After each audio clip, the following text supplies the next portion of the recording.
Hi, I'm Courtney from womenlivingwell.org, and today I want to talk about parenting. And I know that there are days for you, just like me, where I just throw up my hands and I say, I do not know what to do with this child. I have told them what to do, I have instructed them, I have given them the verses, I have disciplined them, and they still just continue to do their own thing. What do I do? And I'm reminded of Proverbs 31, verse 26, where it says that she speaks with wisdom, and faithful instructions is always on her tongue. And I wonder, where does she get this wisdom? The wisdom that the Proverbs 31 woman has comes from God. And the faithful instruction that she's able to give comes from her spending time in God's Word and knowing exactly what He says. The book of Proverbs can give us a ton of wisdom for raising our children.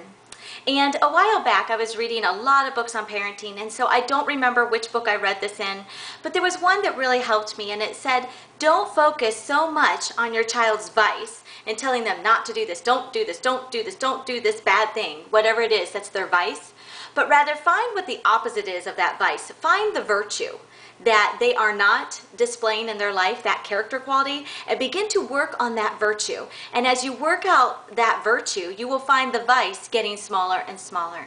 For example, if you have a child who is critical, who this child just always has something negative to say about everyone, rather than saying, don't be critical, stop it, don't do that, and discipline them, begin to work on them learning how to be an encourager, how to build each other up, and maybe around the dinner table say, let's all go around and say one encouraging thing. Begin to practice encouraging each other in your family, and soon, rather than discipline for criticalness, you'll begin to see that this virtue of encouragement is growing, and it kind of lets go of that old self and that bad behavior.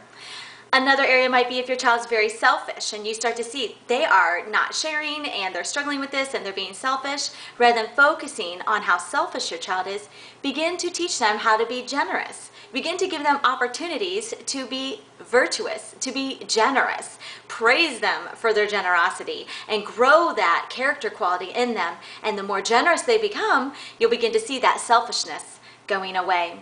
And it can be the same in maybe the area of worry. If you have a child who really worries about everything at school, or is just worrying a lot, begin to work on them understanding God's greatness and His sovereignty and how trustworthy He is. And the more you read them faith stories about missionaries and just amazing things that God can do in people's lives, and you teach them even from your own life that you are trusting God, you will begin to see them beginning to worry less. Something practical that we do with our vice and virtues in our home is we use a chart, and it looks like this, and it's just a board, and we call it our heart chart. And every time I see a child, like say we're working on, having peace and loving each other, and because they've been fighting a lot. If my children have been fighting a whole bunch, I say, time for a heart chart. And every time I see them do something self-sacrificing or kind, they let the other person go first, I say, oh, you just earned a heart. Go put a heart on your heart chart. And you can see that these hearts were drawn by my children. They're not fancy. They're drawn by 5- and 7-year-old. But as we work on the virtue of loving each other and letting the other one go first, I begin to see less and less of the fighting and the kicking and the tackling and the yelling at each other or whatever it is, as we focus on the virtue. And sometimes when we get all the way to the end, we get to go out for ice cream or something fun. And if we have a really bad day, I might erase a few hearts and say, sorry, you guys are losing some hearts, and that really breaks their heart. So I want to encourage you as a mom to be wise, to fill yourself with faithful instruction from God's Word, and to focus on building the character you want to see in your children. Focus on the virtues rather than the vices. Walk with the King.